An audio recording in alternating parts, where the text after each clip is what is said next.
Well, as the presidency put it in their statement today, Putin has decided not to come by mutual agreement. Instead, Russia will be represented at the Head of State Summit by their Foreign Minister, Sergei Lavrov. He'll join the other heads of state at the Brics Summit. You know, of course, the big national debate about this in our country. In a way, perhaps it's a debate about where we look to for direction. Sanusha Naidoo is at the Institute for Global Dialogue. Roland Henwood is a commentator on politics and international affairs at the University of Pretoria. Good afternoon to you both. Roland, Sanusha, if I may start with you, why do you think Putin decided not to come? Good afternoon, Stephen. Good afternoon, Roland. I mean, that's the big question. I think there could be many different factors or many competing factors would have impacted on the decision itself.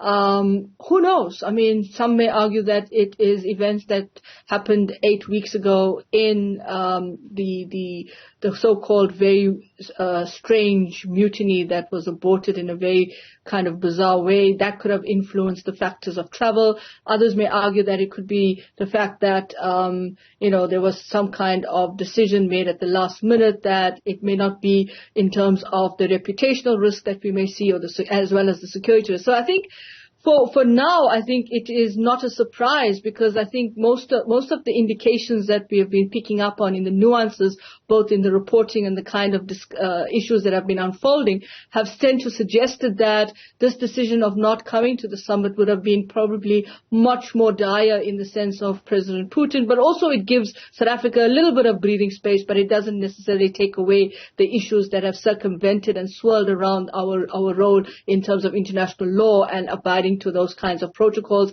and how it affects the kind of political dynamics and decisions. And Sanusha, do you think Putin has lost anything by all of this? Is he diminished on the global stage by deciding not to come to a head of state summit that he was originally invited to?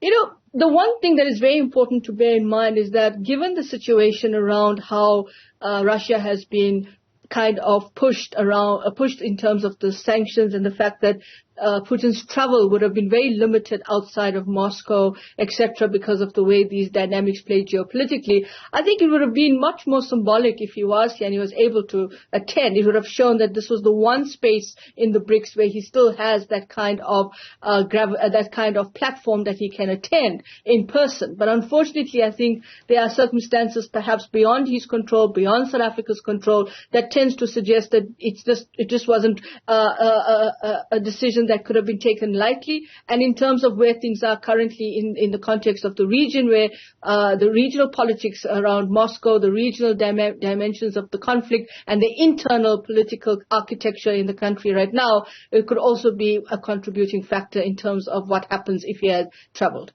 Roland Henwood, I'm a little surprised by the timing of all of this. I accept the argument that perhaps Putin isn't coming for domestic internal reasons within Russia, and that's probably fairly likely in a way. But instead of a last-minute decision where Putin is able to keep everybody guessing, including our government, including the International Criminal Court, now he says, with a full 6 weeks to go, that he's not coming. Does he lose anything in the timing of this?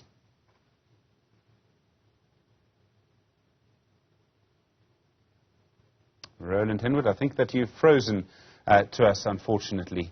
Sorry, Stephen. He's back now. Roland, I don't know if you heard the last part of your... Yeah. So the question is, does President Putin lose anything by the timing of this? Instead of, a last-minute decision to not come for some out-of-his-control reason, saying 6 weeks before that he won't come, does that diminish him in any way? I think it shows a number of possible issues that he faces, not only in Russia, as Sanusha indicated, but also globally. The fact that all the other BRICS members demanded that this is an in-person BRICS summit in South Africa, no one wanted to move it except South Africa, I think sends a message to Putin that no matter what he says, what he wants to do, he's going to be bound by what happens in the external environment and in the international environment. And maybe this is a message from BRICS members themselves, saying that you cannot come to South Africa because of what you did. You're going to have to sit this one out. I don't think anyone in BRICS, any of the leaders, will acknowledge that this is the fact, but I think there's a very subtle message or messaging that is happened apart from all the other reasons, the domestic reasons, most definitely But there's also another dimension to this, and I think in a way Mr. Putin played this out as long as possible for selfish reasons. And what this shows South Africa is that Putin has his own way of doing things, but he also serves his own interests, regardless of what that's going to do to South Africa. And if he was going to come to South Africa, it would have created immense problems, not only in terms of the Brics Summit itself, but all the other consequences that have been referred to in discussions that's been ongoing.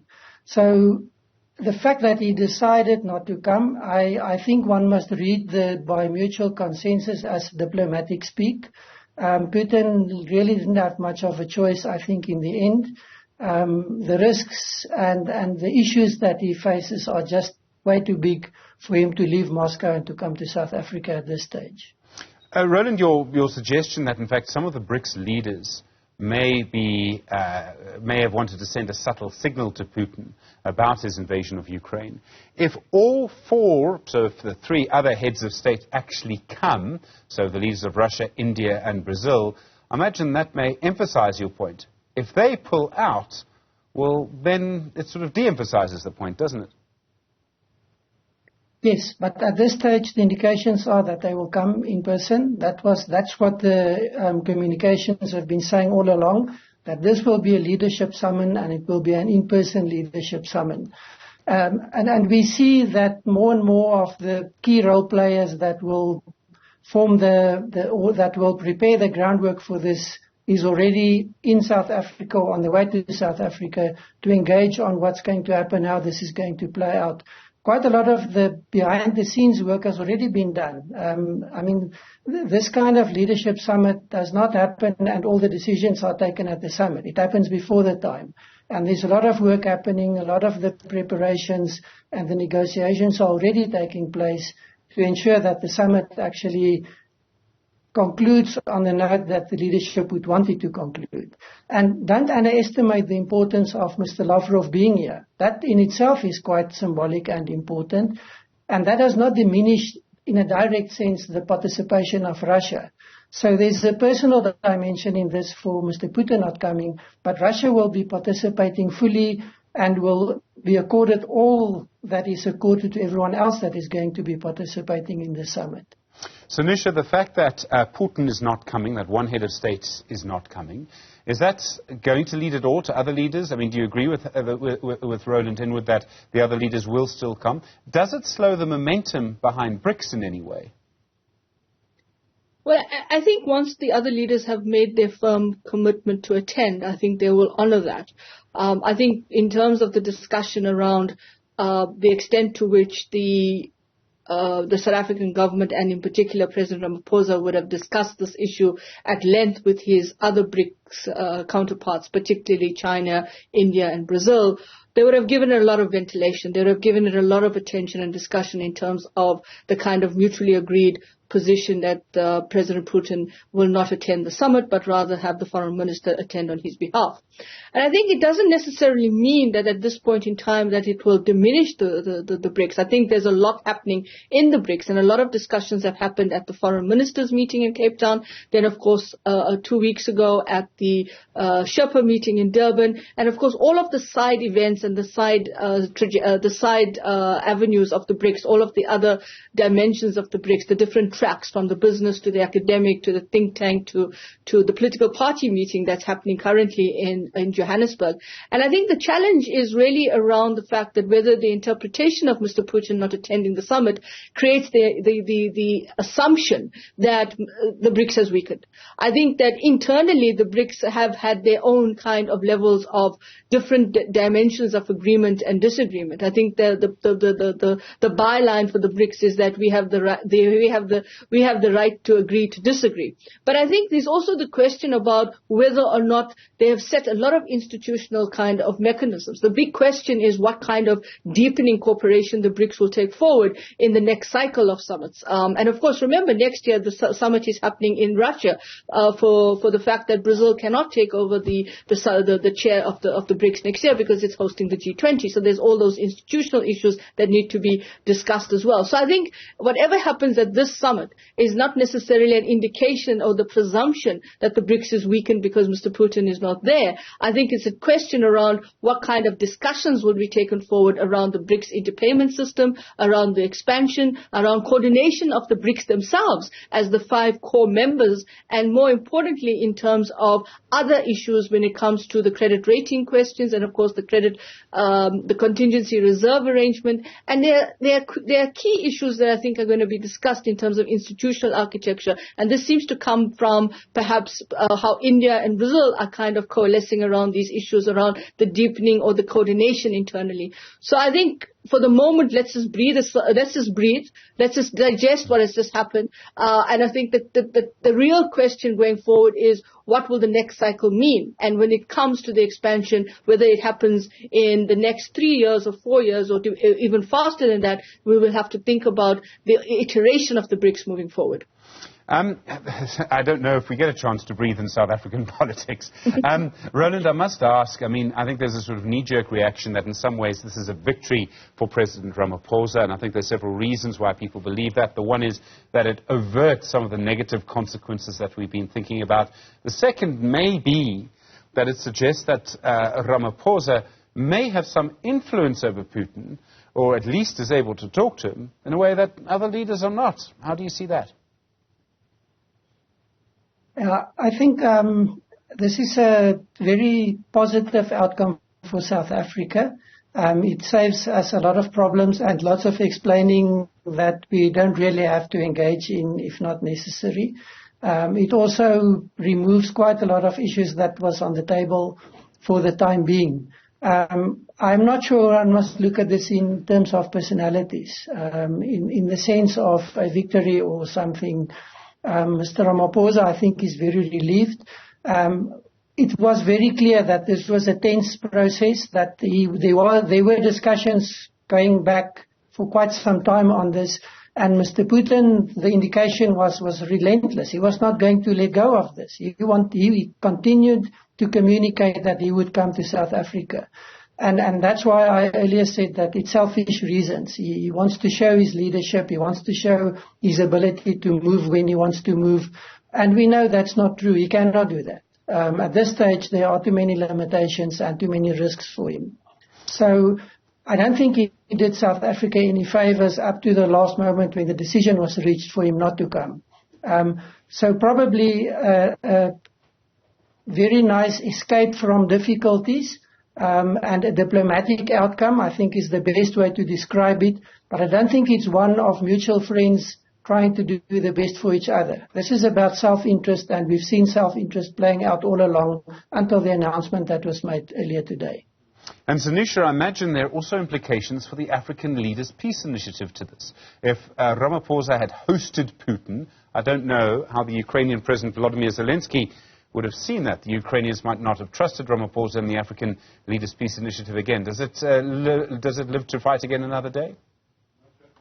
Well, I think, the perceptions around around President Putin attending and the implications, again, takes away the fact that there's an ICC question here and there's an international law question and the obligations. So the legal dynamics that are now being kind of contested in the political terrain.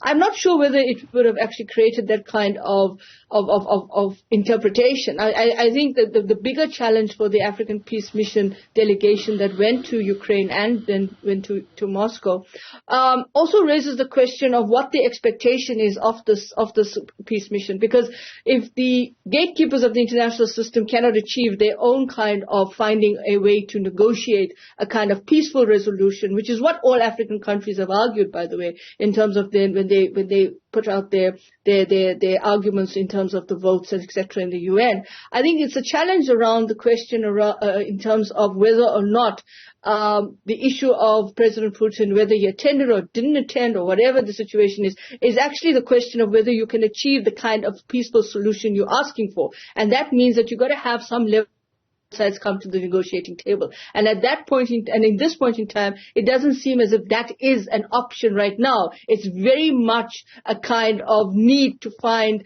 a victory, but a victory where it actually has a kind of impact where the responsibility and the party that's actually creating the conflict needs to take some kind of I would say reparations around and the responsibility and all of that. So it's quite difficult to say that it would have created that impact, because you're going on the assumption that the African peace mission actually could leverage themselves in a way. And I think if the others have not been able to do so, we know about the UN, Turkey, etc., those kinds of engagements. If they are not able to leverage and create the kind of intervention and the kind of bringing this conflict to some kind of peaceful resolution, then of course you're going to ask yourself, why have this expectation? So I think at the moment, when I said let's just breathe, I think let's just sigh and say, President Putin is not coming, and South Africa has now kind of got a little bit of a way to go back to the business of the BRICS, as opposed to get kind of sidelined by the fact of President Putin and the ICC and all of that stuff, which was taking away the whole question of what the BRICS was going to be doing at the summit. Sanusha, Naidoo, thank you very much indeed at the Institute for Global Dialogue. Roland, Henwood at the University of Pretoria, thank you very much indeed both for your time.